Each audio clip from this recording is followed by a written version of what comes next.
Station 4 बता दो एक बार, 1 2 3 तो हो गए थे कल ही। इलस्ट्रेशन नंबर 4 में देखिए क्या बता रहे हैं। Mister Jyoti has acquired residential house on 1 April 2010 for 44,66,000। ठीक है। और उसने कहा कि ये सेम प्रॉपर्टी उसने 2012 में किसी से कोई कमिटमेंट किया प्रॉपर्टी को बेचने का और 2 लाख रुपए एडवांस भी ले लिए। ठीक है। और लेकिन फिर वो सौदा हो ही नहीं पाया, तो ज्योति ने क्या किया कि वो 2 लाख रुपए जब्त कर लिए। ठीक है। फिर 2017 में फिर वो एक सौदा हुआ, उसमें 3 लाख रुपए एडवांस लिए। फिर ट्रांसफर वो नहीं हो पाया तो उसने वो भी फोरफिटेड कर लिए। 30 जनवरी को फिर उसने 90 लाख में प्रॉपर्टी बेच दी। Compute the long term capital gain, ये आपको क्वेश्चन में लिखा है। तो बेचा 90 लाख में, तो 90 लाख अपन ने लिख दिया। अब देखो एक्चुअली क्या है, इस फोरफिटेड के दो रूल बने। एक मैं आपको बताता हूँ, देखो यहाँ लिखा है from the previous year 17-18 advance money forfeited shall be charge to tax in the head income from other sources. मतलब 2017-18 में ये रूल बना कि आपने कोई एडवांस मनी लिए सौदे में और वो सौदा पूरा नहीं हुआ, आपने वो अमाउंट फॉरफिट कर लिया, तो वो अदर सोर्स में टैक्सेबल होगी। जबकि 2014-15 में जो रूल था वो अलग था। 14-15 में जो रूल था ना, 14-15 से पहले वो रूल ये था कि आप उसे कॉस्ट में से लेस कर देंगे। और अब जो रूल चल रहा है उसके बाद वो रूल ये चल रहा है कि आप उस 2 लाख को advance income from other source में टैक्सेबल कर देंगे। तो हमारा जो ये पहला एडवांस फोरफिट हुआ था, ये हुआ था 1 अप्रैल 2012 को। यहाँ 1 अप्रैल 2012 को, तो वो तो हो गया 2014 से पहले। तो उस कंडीशन में तो वो 2 लाख रुपए जो है एडवांस वो कॉस्ट में से लेस हो जाएंगे। कॉस्ट हो जाएगी 42,66,000 और 42,66,000 इंटू करंट ईयर का इंडेक्स 289 है, डिवाइडेड बाय जिस ईयर में आपने लिया था, जिस ईयर में लिया था उसका इंडेक्स 167 है, उससे डिवाइड कर दिया। अब आप कहोगे सर फिर सेकंड वाले का क्या हुआ? जो सेकंड वाले 3 लाख रुपए उसने लिए थे ना एडवांस, वो लिए 2017 में, और तब से रूल ये है कि जो 3 लाख रुपए जो मिले ना, वो कॉस्ट में से यहाँ लेस नहीं हो सकते, वो अदर सोर्सेज में टैक्सेबल होंगे। तो ये 3 लाख तो जाएंगे अदर सोर्सेज में, और ये जो 2 लाख थे ये 2014-15 के रूल के अकॉर्डिंग ये कॉस्ट में से लेस हो जाएंगे। यानी होता क्या, गवर्नमेंट ये कहती है कि देखो आपने ये चीज खरीदी 44,66,000 की थी, पर 2 लाख अगर आप उस पर कमा चुके हो, तब आपके लिए कॉस्ट तो इसके लिए 42,66,000 ही मानी जाएगी। और 3 लाख रुपए के एडवांस के लिए गवर्नमेंट ने रूल किया ये 3 लाख रुपए हैं तो आपकी इनकम, लेकिन वो यहाँ लेस नहीं होंगे, वो अदर सोर्सेज के अंदर आपके क्या कर दिए जाएंगे, टैक्सेबल कर दिए जाएंगे। तो रूल अल्टीमेटली ये बना कि 2014-15 तक अगर आपने कोई ऐसा एडवांस रिसीव किया है तो वो कॉस्ट में से यहाँ लेस होगा। और अगर उसके बाद 2017 में आपने ऐसा कोई रिसीव किया है, जैसे ये 3 लाख रुपए रिसीव किया है, तो ये टैक्सेबल तो होगा, लेकिन ये टैक्सेबल होगा अदर सोर्सेज में, यहाँ इसका कोई ट्रीटमेंट नहीं होगा। ये बात ध्यान रखनी है। देखिए ये रूल आपको ध्यान रखना पड़ेगा कि इनटू जो आप करते हैं वो करते हैं उस साल के इंडेक्स से जो आपका सेलिंग का ईयर है, और डिवाइड करते हैं आप उस ईयर से जिस साल का आपका परचेजिंग का ईयर, यानी आपने परचेज कब किया था और आपने सेल कब किया था, इन दोनों के इंडेक्स जो हैं वो आपके बेसिकली काम आते हैं। तो अब अपन देख रहे हैं इलस्ट्रेशन नंबर 5 क्या कहता है। Kapil purchase residential house on 15 January 99 for 2 lakh. फिर इसने 75,000 रुपए 2000 में और खर्च किए, 2 रूम और बनवाए उसमें, तो इम्प्रूवमेंट हो गया। उसके बाद 1,33,000 रुपए और खर्च किए 2005-6 में। फिर कपिल ने ये घर गिफ्ट दे दिया अपने बेटे दिनेश को। उस डेट पे फेयर मार्केट वैल्यू 13 लाख थी। दिनेश ने भी कुछ एडिशन कराए 2008-9 में, 14-15 में। देन दिनेश ने इस घर को बेच दिया 57 लाख में। 2.5% का उस पर कमीशन लग गया, एक्सपेंसिव लग गए। Compute the amount of capital gain, और 1/4/2001 को इसकी फेयर मार्केट वैल्यू थी 2,59,000। और हर ईयर के कॉस्ट इन्फ्लेशन इंडेक्स आपको दे रखे हैं, ये सारे कॉस्ट इन्फ्लेशन इंडेक्स है, देख लो आप। अब आपको एक क्वेश्चन करना है, तो पहली बात तो कुछ एक चीजें क्लियर कर लें कि जो इम्प्रूवमेंट 1 अप्रैल 2001 से पहले हुए, लिखा है it has been explain earlier, capital expenditure incurred before 1/4/2001, यानी जो हमारा बेस डेट है उससे भी पहले के कोई इम्प्रूवमेंट हो तो उनको ध्यान में नहीं रखना है। उनको ध्यान में क्यों नहीं रखना, उसके पीछे रीजन है, क्योंकि जब आप 1 अप्रैल 2001 की वैल्यू लोगे, तो जब आप प्रॉपर्टी के बाहर खड़े होकर उसका फेयर वैल्यू निकालोगे, तो वो फेयर वैल्यू में तो वो इंप्रूवमेंट कंसीडर अपने आप ही हो गया ना, वो तो उस वक्त था ना। तो इसीलिए 1/4/2001 के पहले के इंप्रूवमेंट आपको कभी भी कंसिडर नहीं करने हैं, ये बात आपको याद रखनी है। ये क्यों नहीं ले रहे हैं? क्योंकि इस 2,59,000 में ये वाला जो 75,000 का इंप्रूवमेंट है वो ऑलरेडी इंक्लूडेड है, क्योंकि फेयर वैल्यू उसको देख के ही निकाली गई होगी। अब हमने बेचा कितने में? 57 लाख में, तो सेल वैल्यू अपन ने ले ली 57 लाख। लेस करेंगे अपन खर्चे, एक तो खर्चे 2.5% तो कमीशन ही है आपका, तो 2.5% तो एक्सपेंसेस ऑन ट्रांसफर लग गए, 2.5% निकाल लिया इसका। फिर इंडेक्स कॉस्ट लेनी है। अब इंडेक्स कॉस्ट सर, कॉस्ट थी 2 लाख, ये 75,000 ये, पर कुल मिलाकर आपको जो है इसमें 2 लाख को देखना है और 259 को देखना है, दोनों में से जो ज्यादा हो। ध्यान देना, 2 लाख कॉस्ट या फेयर मार्केट वैल्यू दोनों में से ज्यादा हो, तो मैंने 259 देखा, इनटू हमारा करंट ईयर का इंडेक्स, डिवाइडेड बाय 100। जब हमने इसको खरीदा था, तो खरीदा तो ईयर 2000 में था, 99 में खरीदा था, बट हमने 14/2001 से पहले की कोई भी एसेट होती है तो उसका इंडेक्स हमेशा 100 लिया जाता है, इसलिए इसकी इंडेक्सिंग ही आ गई। अब हमें देखने हैं इंडेक्स कॉस्ट ऑफ इम्प्रूवमेंट। एक इम्प्रूवमेंट तो यहाँ 2000 में कराया गया था, वो 2001 से पहले का था, उसको तो कंसिडर करना नहीं। फिर उसने 1,33,000 का एक इम्प्रूवमेंट कराया था 2005-06 में, तो 1,33,000 इंटू 289 डिवाइडेड बाय जिस ईयर में इम्प्रूवमेंट कराया था, जिस ईयर में इम्प्रूवमेंट कराया था, तो 5-6 का इंडेक्स है, 5-6 का इंडेक्स आपका कितना है? 117, वो 117 ले लिया, आ गया। फिर दो इम्प्रूवमेंट 140,500 का ये कराया 8-9 के अंदर, तो 140,500 इंटू 289 डिवाइड बाय जो इंडेक्स आपने 8-9 में कराया। फिर आपने एक 14-15 में कराया 4,26,000 का, तो 4,26,000 इंटू 289 डिवाइडेड बाय जिस ईयर में इम्प्रूवमेंट 9-10 किस में कराया था? 14-15 में, तो 14-15 का इंडेक्स, ये उसका इम्प्रूवमेंट कॉस्ट आ गए। अब ये सारे खर्चे हैं आपके, इनको लेस किया, सेल में से लेस किया, तो ये आपका taxable long term capital gain आ गया। तो इस तरह से इम्प्रूवमेंट ध्यान रखना, गिफ्ट की कंडीशन में प्रीवियस ओनर के भी आपने इम्प्रूवमेंट को कंसीडर किया है, अदरवाइज प्रीवियस ओनर का लेने का कोई मतलब ही नहीं है। बट गिफ्ट की कंडीशन में, क्योंकि गिफ्ट की कंडीशन में आपकी तो कॉस्ट है ही नहीं, गिफ्ट की कंडीशन में, गिफ्ट का क्वेश्चन है, ये गिफ्ट का क्वेश्चन है, उसने अपने बेटे को दे दिया था ना, ये गिफ्ट कर दिया था, तो गिफ्ट की कंडीशन में प्रीवियस ओनर की कॉस्ट लेते हैं, तो प्रीवियस ओनर की जब आपने कॉस्ट ली है, तो प्रीवियस ओनर के इंप्रूवमेंट्स भी आपको लेने पड़ेंगे, इसलिए प्रीवियस ओनर को कंसीडर किया। भाई जो करंट वाला है उसके तो यही वाले हैं, लेकिन प्रीवियस ओनर के इंप्रूवमेंट को केवल कंसीडर इसलिए किया क्योंकि ये गिफ्ट की कंडीशन है। तो ध्यान देना, रूल क्या है कि प्रीवियस ओनर के इंप्रूवमेंट्स को कंसीडर नहीं करना है, पर गिफ्ट की कंडीशन में करना है, तो ये रूल आपको याद रखना पड़ेगा। देखो, प्रीवियस ओनर के इंप्रूवमेंट्स को नहीं लेना है, पर गिफ्ट की कंडीशन में लेना है, उसमें भी 2001 से 1 अप्रैल 2001 से पहले के कोई भी इंप्रूवमेंट हो, चाहे प्रेजेंट ओनर के चाहे प्रीवियस ओनर के, उनको तो बिल्कुल ही कंसीडर नहीं करना। इलस्ट्रेशन नंबर 6 ले रहे हैं। Ram owned a house property which was purchased by him on 18 September 2008 for 8,05,000. This house was destroyed by fire on 10 December 2011, and Ram received a sum of 40 lakh from the insurance company. कब मिले? 1 अप्रैल 2019 को। Find out the amount of capital gain. ठीक है, तो इसका जो rule है ना वो थोड़ा सा अलग है, इसको आपको समझना पड़ेगा, वो मैं आपको समझा रहा हूँ। क्या है यहाँ जो रूल है वो थोड़ा सिस्टम अलग है। आपने एक प्रॉपर्टी ली थी 2008-09 में, और ये ली थी 8,05,000 की। फिर 10 दिसंबर 2011 को, यानी ये हो गया 11-12,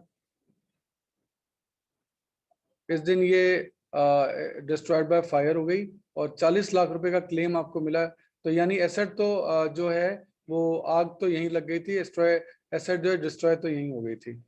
क्लेम आपको मिला अप्रैल 2019 में, यानी 19-20 में।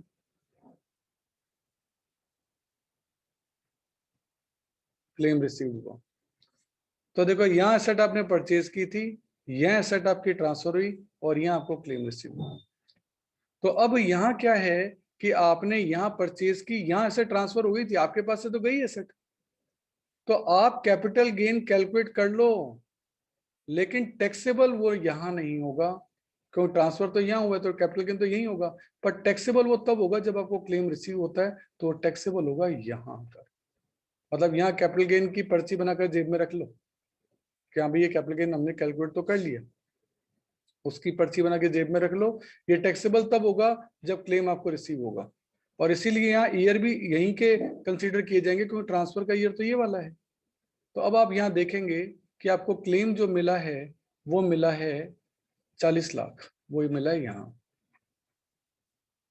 और आपने उसे खरीदा था 8,05,000 में यहाँ, तो इंडेक्स कॉस्ट देखो 8,05,000 इंटू उस ईयर का इंडेक्स जब आपने एसेट्स को बेचा ही नहीं, ट्रांसफर किया, तो आपने ट्रांसफर किया इस साल, ट्रांसफर तो यही हो गया था, और इस साल का इंडेक्स है 184 इंटू 184, तो 289 नहीं होगा इस साल, डिवाइड बाय उस ईयर का इंडेक्स जब आपने खरीदा, तो इस साल का इंडेक्स है आपका 137, तो 1 डिवाइड बाय 137, ये इंडेक्स कॉस्ट था कि लेस कर दिया 29। तो ये आपने निकाल तो लिया होगा कैपिटल गेन कब, 2011-12 में ही निकाल लिया होगा, बट ये टैक्सेबल कब होगा, ये टैक्सेबल होगा 2019-20 में, इसीलिए 19-20 यानी असेसमेंट ईयर 20-21 में आके टैक्सेबल हुआ, लेकिन ईयर देख लो आपके यही वाले लिए जा रहे हैं, और टैक्सेबल जो है वो 2020-21 में होगा, इसलिए लिखना तो आपको यहाँ पड़ेगा। तो ये थोड़ा सा अजीब कंडीशन है, पर इंश्योरेंस क्लेम के कंडीशन में ऐसा ही होता है, क्लेम कब मिलता है कब नहीं मिलता उसके हिसाब से ही टैक्सेबिलिटी होती है। देखिए ऐसे रूल जैसे भी अपन ने पढ़ा इंश्योरेंस क्लेम का, इनके बारे में हमेशा आपको एग्जांपल से जस्ट पहले है ना, ये आपको थ्योरी दे रखी होगी, जैसे लिखा हुआ है computation of capital gain in some specific cases, और लिखा है computation of capital gain on the destruction of insured capital asset. Insured capital asset के लिए क्या रूल है, अब कि कौन कौन सी इंश्योर्ड होती है, तो इन्होंने लिखा है flood, typhoon, hurricane, riot, civil disable, इन सब में मिलेगा। तो फिर उसका एक्सप्लेनेशन ये देते हैं कि हाँ भाई क्या क्या चीजें हैं, उस पर रूल कब लगता है, तो आप ये कह सकते हैं देन द प्रॉफिट और gain arising from receipt of such asset shall be deemed to be capital asset of the previous year in which such money और अदर एसेट्स वाज रिसीव्ड। जब पैसा रिसीव हो, रिसीव कहाँ हुआ था, claim receive यहाँ हुआ था, तो टैक्सेबल जो है वो यहाँ होगा। इस तरीके से वो रूल है ना, वो आपको थ्योरी में डेफिनेटली मिलेगा। तो अगर आपको कभी कोई कंफ्यूजन हो भी जाए तो आप पहले की थ्योरी इसकी जस्ट पहले के पैराग्राफ की पढ़कर आप अपने नॉलेज को अपडेट कर सकते हो। नेक्स्ट हेडिंग आ रही है computation of capital gain in case of conversion of capital asset into stock in trade. ठीक है, अब इसमें क्या है कि यहाँ भी आपने अपने जो एसेट है उसको स्टॉक में कन्वर्ट कर दिया, उसके लिए क्या रूल लगेगा, पहले मैं रूल समझा दूं आपको, उसके बाद ही वो चीज क्लियर होगी। मान लेते हैं कि एक ऐसी कंडीशन लेते हैं कि मान लेते हैं दीपिका पादुकोण ने जो है ना ज्वेलरी खरीदी, अब उसको रणवीर भी गिफ्ट करता रहता है, यहाँ मिला यहाँ मिला यहाँ मिला, खूब सारी ज्वेलरी उसको मिलती जा रही है। यहाँ के उसके पास ज्वेलरी इतनी सारी इकट्ठी होगी, तो उसने कहा यार अब क्या करें, तो उसने उस ज्वेलरी की क्या दुकान ही खोल दी। तो यानी जो चीज उसकी एसेट्स थी ना, इस डेट पर आकर वो उसका क्या बन गई, स्टॉक बन गई, यानी उसने अपने बिजनेस को दे दी वो एसेट। और आप जानते हैं 11 से पढ़ते आ रहे हैं कि बिजनेस और बिजनेसमैन अलग अलग है, तो यहाँ तक तो वो एसेट दीपिका पादुकोण के पर्सनल काम में आ रही थी, और अब उसने उसी की दुकान खोल ली तो वो चीज स्टॉक बन गई, और बिजनेस ने उसे यहाँ आकर बेचा इस साल में आके, अलग अलग ईयर्स हैं। तो दीपिका पादुकोण से ये एसेट यहीं ट्रांसफर हो गई है, ध्यान रखना, इसी साल ट्रांसफर हो गई है, और बिजनेस ने से यहाँ बेचा है, तो ट्रांसफर का ईयर ये माना जाएगा। दीपिका पादुकोण ने तो यहीं दे दी ना एसेट, बेचा यहाँ है तो टैक्सेबल यहाँ होगा, ट्रांसफर का ईयर ये माना जाएगा, और टैक्सेबल जो है ये माना जाएगा। तो इसको अपन एक एग्जांपल की हेल्प से समझते हैं कि एग्जांपल में क्या लिखा है। यहाँ लिखा है मिस्टर निर्मल सिंह के पास जमीन है जो उसने जुलाई 99 को 1,20,000 की खरीदी थी, और फिर उसने 1 मई 2011 को रियल एस्टेट का बिजनेस चालू कर दिया। इसका मतलब क्या हुआ कि आपने जब जमीन खरीदी थी जुलाई 1999 में, यानी 99-2000 में आपने एसेट खरीदी थी, और तब खरीदी थी 1,20,000 की। 1 मई 2011 को आपने बिजनेस स्टार्ट कर लिया, यानी 11-12 में आपने ये अपनी जो लैंड है ये बिजनेस को दे दी, और उसको स्टॉक बना लिया गया। On 31 March the value of the land in the business, 1 मई 2011 को फेयर मार्केट वैल्यू 7,50,000 थी। इस डेट पर जो फेयर मार्केट वैल्यू थी वो 7,50,000 थी। ठीक है, the fair market value on that date, the value adopted for the land of the, अच्छा अडॉप्टेड 750 थी, फेयर मार्केट वैल्यू 5 लाख थी, जो वैल्यू बुक में लिखी गई वो 5 लाख थी, और जो फेयर मार्केट वैल्यू थी ये तो बुक वैल्यू थी, और जो इसी डेट पे फेयर मार्केट वैल्यू थी वो 7,50,000 थी, नहीं फेयर मार्केट वैल्यू 5 लाख थी सॉरी, और ये 7,50,000 थी, बुक वैल्यू 7,50,000 थी। He sell the land for 15 lakh, उसने 15 लाख में बेच दिया, यहाँ के 15 लाख में बेच दिया। कैलकुलेट इज बिजनेस इनकम, तो बिजनेस इनकम कहलाएगी ये वाली, बीच की जो इनकम है वो बिजनेस इनकम कहलाएगी, क्योंकि वो बिजनेस से कमाई है, ये इनकम बिजनेस इनकम कहलाएगी। और बाकी की इनकम जो है वो यहाँ से लेकर यहाँ तक की वो कैपिटल गेन कहलाएगी। तो ध्यान देना, ये वाला हिस्सा आपका कैपिटल गेन कहलाएगा, क्योंकि यहाँ तो एसेट को ट्रांसफर किया है, और ये वाला हिस्सा जो ग्रीन वाला हिस्सा है ये आपका बिजनेस इनकम कहलाएगा। तो इस तरीके से अपन को चीज करनी होगी। तो सबसे पहले तो मैं कैलकुलेट करता हूँ capital gain on conversion of stock in trade, ये इसी कलर से करते हैं। तो आपने इस जिस डेट पे ट्रांसफर की उस डेट की फेयर मार्केट वैल्यू क्या है उसको सेल माना जाएगा, क्योंकि सेल क्या माने, बुक वैल्यू को माने या फेयर मार्केट वैल्यू को। तो रूल कहता है कि जब conversion of asset into stock हो तो फेयर मार्केट वैल्यू को लेना, और उस डेट पे फेयर मार्केट वैल्यू थी 5 लाख, तो सेल वैल्यू मानी 5 लाख, यानी मिस्टर निर्मल सिंह के लिए sale value fair market value होगी, और 5 लाख ले ली। और खरीदी कितने में थी वो हमको पता ही है, 1,20,000 में खरीदी थी। अच्छा 1,20,000 में तो खरीदी थी, लेकिन उसमें भी फेयर मार्केट वैल्यू यहाँ 1 अप्रैल 2001 को 2 लाख दे रखी है। तो मैं 2 लाख लूं या 1,20,000, सर दोनों में से जो ज्यादा हो, तो मैं लूंगा यहाँ 1,20,000। एक सेकेंड, देखो इसका क्लियरिफिकेशन उन्होंने यहाँ लिखा भी है, if the fair market value of land is taken to be the cost of acquisition it would not effect the business profit. Business profit पर असर नहीं डालेगा, पर कैपिटल गेन पे डालेगा। तो देखो सेल वैल्यू 5 लाख, कॉस्ट लेंगे दोनों में से जो ज्यादा हो यानी 2 लाख, 2 लाख इंटू 184 उस ईयर का इंडेक्स जब आपने बिजनेस को दे दी थी, ये देखो यहाँ दी थी आपने बिजनेस को 11/12 में, तो 11/12 का इंडेक्स आप देखेंगे तो वो आपका 184 है। तो इसीलिए 11/12 का इंडेक्स लिए, जिस साल में एसेट को ट्रांसफर कर दिया, डिवाइड बाय 100, 2001-2 से पहले का इंडेक्स 100 ही होता है। ये आपका आ गया 368, 5 लाख में से ये गया तो ये बचा 1,32,000। अगर आप फेयर मार्केट वैल्यू का ऑप्शन लेते हो तो आपका लॉन्ग टर्म कैपिटल गेन आता है 1,32,000, और आपने फेयर मार्केट वैल्यू का ऑप्शन नहीं लिया तो फिर आपका लॉन्ग टर्म कैपिटल गेन आ रहा है 279। तो फिर तो इस कंडीशन में ये वाला आपके लिए ज्यादा अच्छा है, क्योंकि इस कंडीशन में आपका लॉन्ग टर्म कैपिटल गेन जो है वो आपका कम निकल रहा है, इस पे टैक्स जो है वो आपका कम निकलेगा। तो आपको इसको इस तरीके से ही करना चाहिए। अब बात करते हैं बिजनेस इनकम की। तो बिजनेस ने इसे कितने में बेचा, 15 लाख में, और बिजनेस ने इससे खरीदा कितने में था, कहा सर बिजनेस ने तो इसको खरीदा ही नहीं था, ये तो कन्वर्ट हुआ था। तो उस कंडीशन में जिस डेट पर बिजनेस को एसेट मिली उस डेट की फेयर मार्केट वैल्यू यानी 5 लाख, यानी जो यहाँ की सेल वैल्यू है वो बिजनेस के लिए कॉस्ट वैल्यू हो जाएगी कितनी, 5 लाख। वो 5 लाख कॉस्ट मान ली जाएगी, यानी 15 लाख में बेची, 5 लाख में खरीदी। तो चेक करो, बिजनेस इनकम निकाल रहे हैं, 15 लाख में बेची और 5 लाख में खरीदी, तो बिजनेस इनकम कितनी हो गई, बिजनेस इनकम हो गई 10 लाख। तो ये बिजनेस इनकम अलग से निकालनी पड़ती है और कैपिटल गेन अलग से निकालना पड़ता है। तो ये क्वेश्चन, ऐसा क्वेश्चन 2 स्टेप में होता है। तो देखो ऐसा क्वेश्चन 2 स्टेप में होता है। पहले आपको यहाँ कैपिटल गेन निकालना है, कैपिटल गेन अपन ने यहाँ निकाला है, देखिए ये कैपिटल गेन है, conversion of asset into stock. और फिर हमने निकाला है बिजनेस इनकम, बिजनेस इनकम हमने यहाँ निकाला है, जिसमें कि अपन ने 15 लाख की सेल ली है और 5 लाख की अपन ने कॉस्ट ली है, उससे अपन ने बिजनेस इनकम निकाल ली है। तो ये क्वेश्चन 2 स्टेप में होता है, अपन को ध्यान रखना। अब देखिए एक नया रूल आपका आ रहा है, computation of capital gain on transfer of asset by an individual to a firm और एसोसिएशन ऑफ पर्सन। अगर आपने कोई एसेट्स किसी फर्म को दे दी तो क्या रूल है, इसको समझने की जरूरत है। ये क्या कहना चाहता है कि यदि एक फर्म है ये,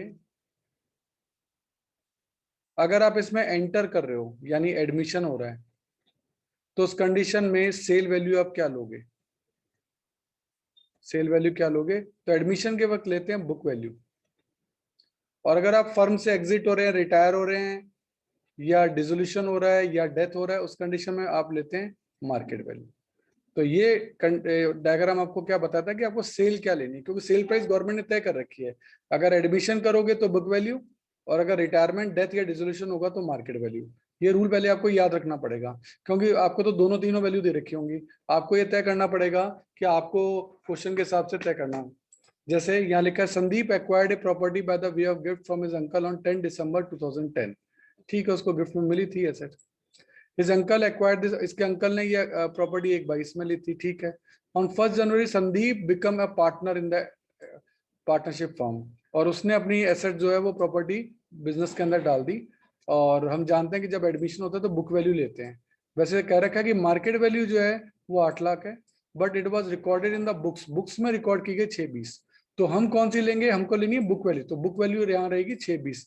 तो 8 लाख केवल फेयर मार्केट वैल्यू दे रखा है, वो मार्केट वैल्यू इस कंडीशन में काम आ सकती है, रिटायरमेंट, डेथ और डिसोल्यूशन में। एडमिशन के वक्त बुक वैल्यू ही काम आती है, तो आप इसको 6,20,000 की सी सेल मानेंगे। तो चेक करो, sale consideration, full value of consideration कहते हैं, FVCO। तो ये आपका 6,20,000 लेस करेंगे कॉस्ट, पर कॉस्ट इसकी खुद की तो है नहीं, तो ये तो उसको गिफ्ट में मिली थी, गिफ्ट में मिली थी, तो प्रीवियस ओनर की कॉस्ट थी 1,22,000, प्रीवियस ओनर की कॉस्ट थी 1,22,000। तो आप 1,22,000 इंटू इस साल का इंडेक्स डिवाइड बाय जिस साल रिसीव हुई थी उस साल का इंडेक्स, ये लेस कर दो, आपका लॉन्ग टर्म कैपिटल गेन निकल जाएगा। तो सीखने की बात यह है कि एडमिशन के वक्त आपको सेल वैल्यू, बुक वैल्यू को मानना है, ना कि मार्केट वैल्यू को। तो ये इस क्वेश्चन में अपन को समझ में आया। अब अपन देख रहे हैं capital gain on account of dissolution of asset. अब ये वो आ गया दूसरी वाली कंडीशन, डिसोल्यूशन हो रहा हो तो क्या होगा। तो हम जानते हैं अब अपन को लेनी है मार्केट वैल्यू। मैंने अभी अभी आपको रूल बताया था कि डिसोल्यूशन के वक्त आपको मार्केट वैल्यू लेनी पड़ती है। ये देखो मार्केट वैल्यू लिखी हुई, तो यही मार्केट वैल्यू लेनी पड़ेगी। देखिए ABC 3 पार्टनर है, फर्म डिसॉल्व हो गई और आपने यही एसेट बेची है। तो ईयर ऑफ एक्विजिशन दे रखा है, कॉस्ट दे रखी है, मार्केट वैल्यू दे रखी है और WD भी दे रखी है, एग्रीड वैल्यू भी दे रखी है। तो देखो हमें लेनी होगी इसमें मार्केट वैल्यू, क्योंकि डिसोल्यूशन हो रहा है, और हमें ये वैल्यू जो एग्रीड वैल्यू यानी जो दे रखी है ना, ये नहीं लेनी है, हमें लेनी है क्या, मार्केट वैल्यू। तो चेक करें, हमने यहाँ सेल कंसिडरेशन में ऑफिस बिल्डिंग में 4,50,000 लिया होगा, ना कि 250। ये देखिए short term capital gain building पे हो रहा है और हमने मार्केट वैल्यू ली है 4,50,000। लेस कर देंगे कॉस्ट, तो शॉर्ट टर्म कैपिटल गेन निकल जाएगा। यहाँ शॉर्ट टर्म इसलिए है कि आपने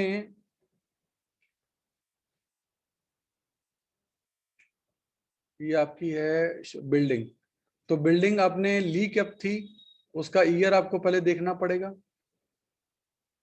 ध्यान देना, बिजनेस की एसेट जो होती है जैसे बिल्डिंग है, वो डेप्रिशिएटेड एसेट है, और डेप्रिशिएटेड एसेट पर रूल याद कर लो, उस पर कभी भी लॉन्ग टर्म कैपिटल गेन नहीं होगा, यानी इंडेक्सिंग कभी भी नहीं होगी। सिंपली आपको उसकी जो WDV है वो लेस करनी पड़ेगी। तो चेक करें, सिंपली WDV लेस की गई है, इसमें हमेशा शॉर्ट टर्म कैपिटल गेन ही होगा। तो रूल याद कर लो, बिजनेस यूज एसेट पे डेप्रिशिएशन लगता है और डेप्रिशिएटेड एसेट पर कभी भी लॉन्ग टर्म कैपिटल गेन नहीं हो सकता, हमेशा शॉर्ट टर्म कैपिटल गेन ही होगा।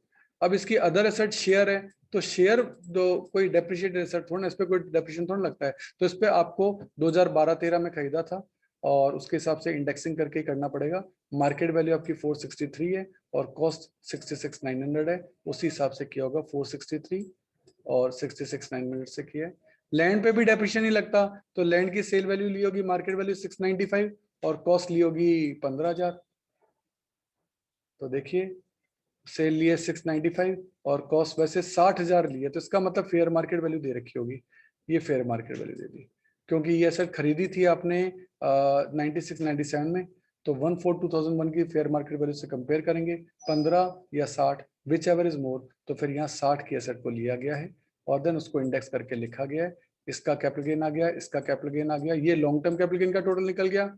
तो यहाँ तो ये निकला लॉन्ग टर्म कैपिटल गेन का टोटल, ये निकला शॉर्ट टर्म कैपिटल गेन का टोटल। टोटल कैपिटल गेन निकालना हो तो दोनों को टोल करके लिख दें। वैसे एग्जाम में दोनों अलग अलग कैलकुलेट करने चाहिए, क्योंकि दोनों पे टैक्स की जो रेट्स है ना वो अलग अलग है। शॉर्ट टर्म कैपिटल गेन पे तो स्लैब सिस्टम लगता है और लॉन्ग टर्म कैपिटल गेन पे फ्लैट रेट होती है 20% की, तो इस पे 20% फ्लैट रेट से टैक्स लगता है, इससे दोनों को अलग अलग कैलकुलेट करके रख देना चाहिए।